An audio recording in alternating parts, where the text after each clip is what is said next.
Hai semuanya, selamat datang di podcast Desa Tanggurejo episode ketiga. Jumpa lagi bersama aku Rifada Amaniah yang kali ini akan menemani Anda semua dalam beberapa menit ke depan. Dan di episode kali ini kita akan kehadiran narasumber yang sangat luar biasa.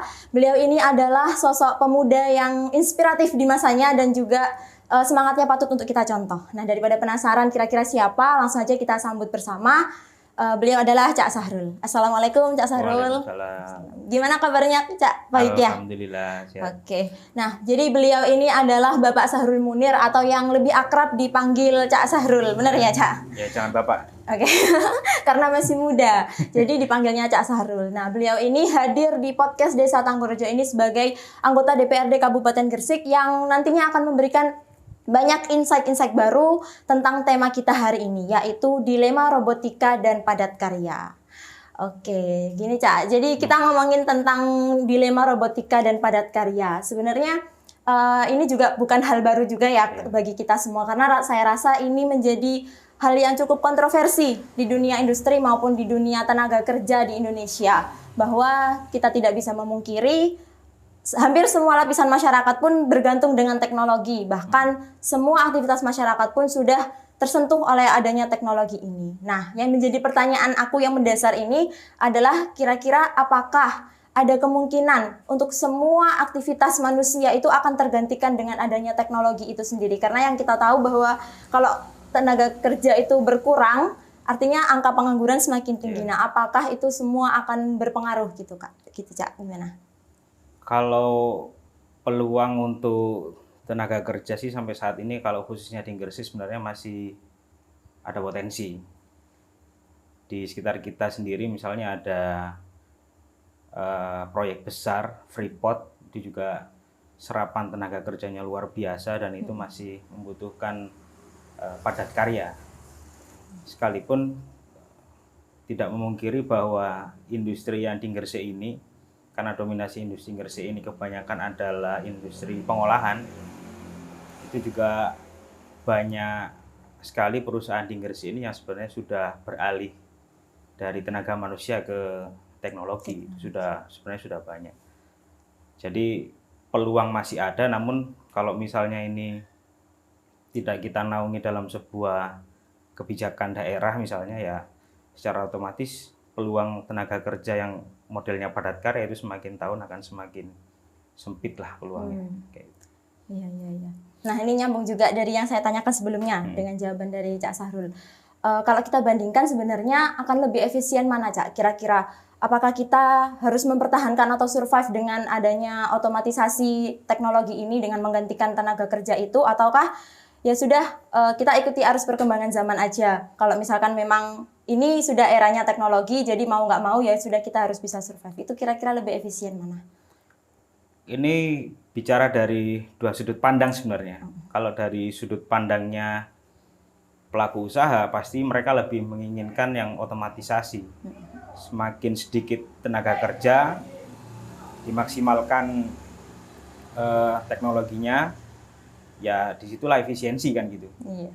Dan apalagi pelaku usaha, ini perspektif pelaku usaha mungkin ya, semakin banyak SDM, tenaga kerja yang direkrut, semakin banyak orang yang diberdayakan, maka potensi konflik sosialnya juga semakin tinggi kan. Di dunia industri yang padat karya itu kejadian di mana-mana, maka itu sebenarnya ancaman buat jumlah tenaga kerja, calon tenaga kerja di Gresik yang segini banyak lah. Tapi kalau dari sudut pandang masyarakat menilai bahwa industri ini ya seharusnya menyerap kita sebagai calon-calon tenaga kerja, anak-anak muda lulusan sekolah yang jumlahnya sangat luar biasa. Apalagi berita terakhir penganggur itu didominasi justru dari lulusan SMK ya, itu kan ya miris juga. Artinya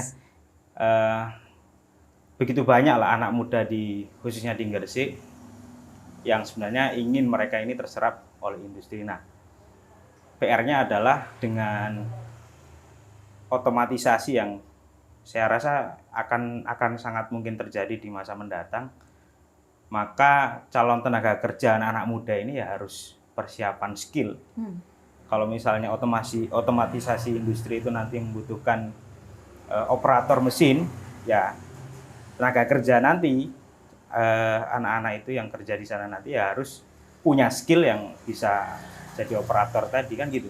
Iya. Jadi ya sekalipun pasti akan banyak sekali masyarakat yang memang tidak terserap oleh industri. Tapi kalau misalnya nanti kondisinya seperti ya mana apa yang bisa kita perbuat kan gitu. Selain kita mengikuti perkembangan industrialisasi yang ada di Kabupaten Gresik.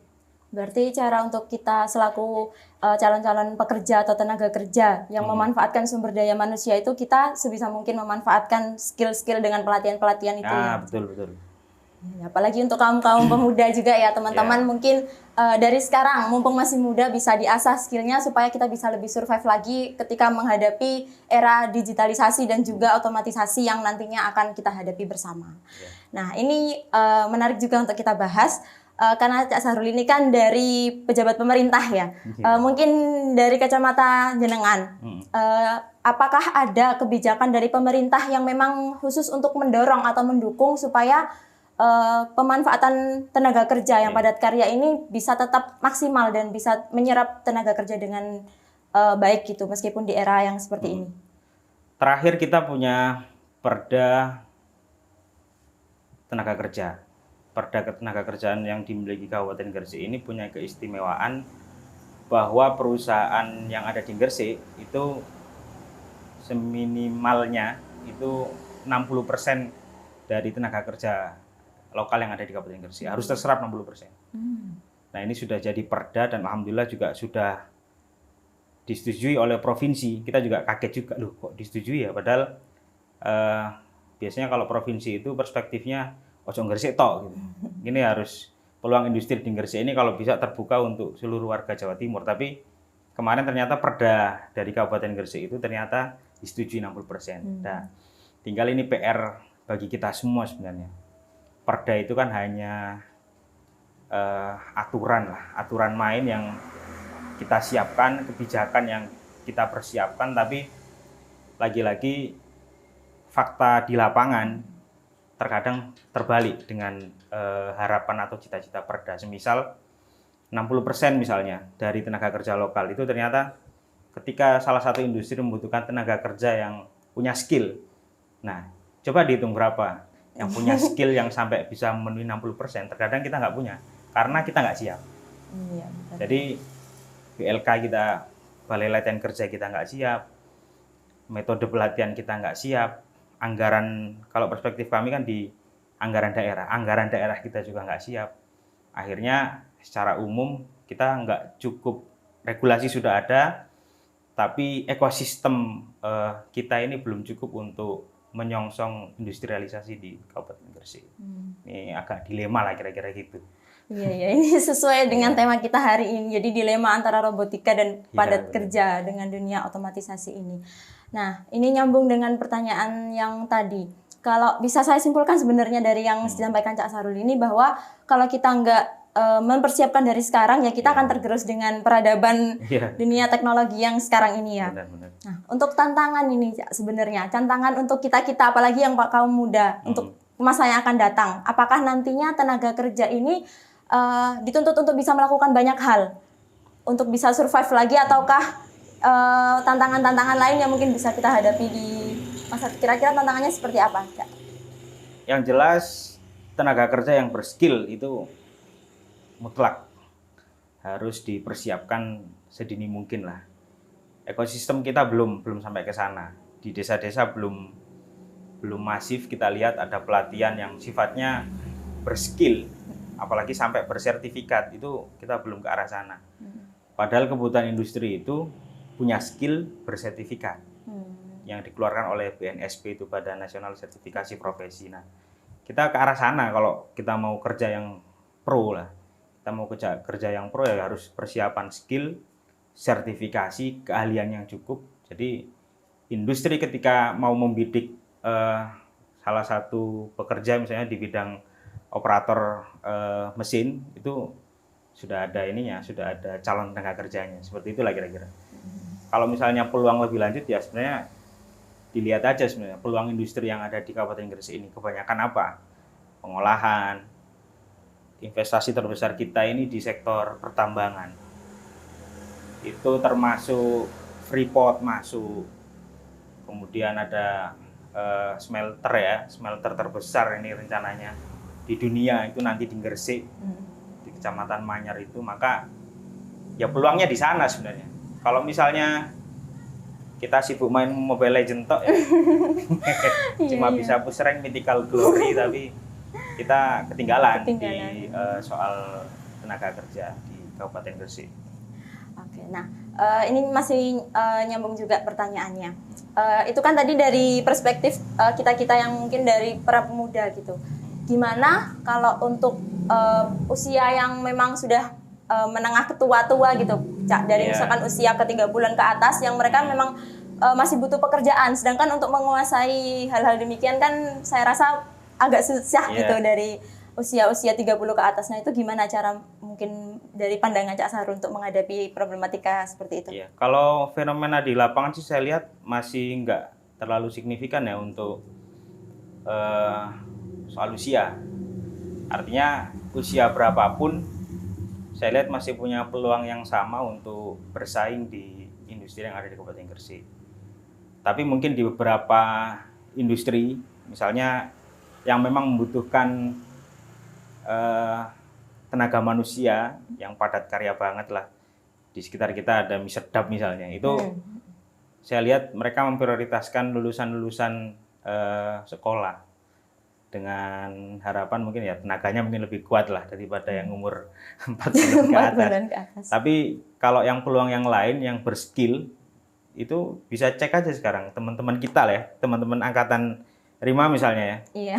Coba yang punya skill, yang punya sertifikasi ada berapa? Paling hitungan jari. Bisa dihitung. Iya. Nah itu kan kita nggak kemana-mana lah cross checknya. Coba di cross check di lingkaran kita sendiri, teman kita sendiri siapa yang punya skill yang memang bisa diserap oleh industri itu masih sangat sedikit. Nah maka tugas pemerintah, tugas kita semua sebenarnya harus mengarah ke sana, mempersiapkan agar teman-teman kita ini nanti ya jangan sampai tergerus sama industrialisasi, padahal industrinya di sini gitu. Iya. Di sini malah kita nggak ngapa-ngapain, cuma ngelihat. Nah ini sangat disayangkan kan. Berarti itu yang memang jadi PR kita semua ya, apalagi kan Kabupaten Gresik terkenal kawasan industri yang menyerap banyak tenaga kerja. Oke, ini nggak kerasa ternyata obrolannya cukup asik dan cukup panjang ya, banyak insight-insight baru yang bisa saya dapatkan, termasuk karena saya kaum mahasiswa yang sangat awam dengan topik seperti ini, dan ini sangat banyak memberikan wawasan kepada saya dan mungkin teman-teman semua yang menonton podcast ini. Mungkin terakhir sebelum saya akhiri, Cak Sahrul mungkin ada closing statement dari topik atau tema yang kita angkat hari ini. Silakan. Gresik ini tetaplah menjadi kota santri ya bagi saya. Tetap jadi kota santri meskipun kita digempur dengan ratusan bahkan ribuan industri. Jadi dengan potensi kesantrian kita di Kabupaten Gresik, dengan potensi akhlaknya warga Gresik karena notabene-nya santri, maka ini juga menjadi peluang kita untuk tetap semangat menerobos industrialisasi yang ada di Kabupaten Gresik. Artinya kadang industri itu identik dengan tanda kutip jahiliyah lah misalnya. Misalnya banyak kesalehan sosialnya itu kalau di lingkungan industri kan biasanya rendah lah. Nah ini karena kita masih punya notabene kota santri, maka ini kita pertahankan sebagai poin plusnya kita sebagai warga Gresik. Nah tentu industri ini di depan mata, di data, ada data SIINAS namanya, Sistem Informasi Industri Nasional, di Gresik ini ada sekitar 749 industri itu yang terdaftar masuk di SIINAS. Kalau faktanya mungkin bisa jadi ribuan industri yang ada di Kabupaten Gresik. Nah ini tentu peluang juga yang sangat besar bagi teman-teman anak muda di Kabupaten Gresik. Tentu ini bisa kita tangkap jikalau kita memang punya skill dan punya kesadaran untuk mengambil peran bagian dari industrialisasi yang ada di Kabupaten Gresik. Itu catatan untuk kita semua. Oke, terima kasih Cak Sahrul untuk podcast kali ini. Semoga apa yang sudah disampaikan oleh Cak Sahrul bisa memberikan tambahan wawasan atau pengetahuan baik dari saya pribadi maupun dari Anda semua, dari Bapak Ibu ataupun teman-teman semua yang menonton podcast ini.